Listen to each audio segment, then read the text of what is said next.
2G કૌભાંડ મામલો શું થશે ચિદમ્બરમનું? સુબ્રમણ્યમ સ્વામી જે રીતે એક પછી એક ચિદમ્બરમ સામે પુરાવાઓ રજૂ કરી રહ્યા છે તેને જોતા લાગી રહ્યું છે કે આગામી સમયમાં ચિદમ્બરમને લઈને રાજકારણ ગરમાય તો નવાઈ નહીં. સ્વામીએ ચિદમ્બરમ સામે નાણાં મંત્રાલયના 28 દસ્તાવેજો રજૂ કર્યા, જેમાંથી કોર્ટે 3 પુરાવાઓને મંજૂર પણ રાખ્યા છે.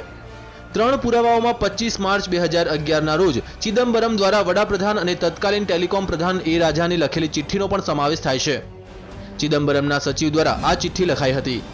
And on 21st January, he will permit me to lead arguments as to why Mr. Chidambaram should be made a co-accused in this case. So, in a sense, 2 steps have been, there's 1 step forward today, and the final step is on 21st. I am completely confident that on the basis of this evidence, Mr. Chidambaram will be a co-accused along with Mr. Raja after the 21st. મહત્વનું છે કે આ પહેલા 17મી ડિસેમ્બરે પ્રથમ વખત સ્વામીની જુબાની લેવાઈ હતી. સ્વામીનો આરોપ છે કે સમગ્ર 2G સ્પેક્ટ્રમ કૌભાંડમાં ચિદમ્બરમ એ રાજા જેટલા દોષિત છે. સ્પેક્ટ્રમની ફાળવણીમાં રાજા અને ચિદમ્બરમની મિલીભગત હતી. વર્ષ 2008માં સ્પેક્ટ્રમની ફાળવણી વર્ષ 2001ની કિંમતે કરાઈ હતી.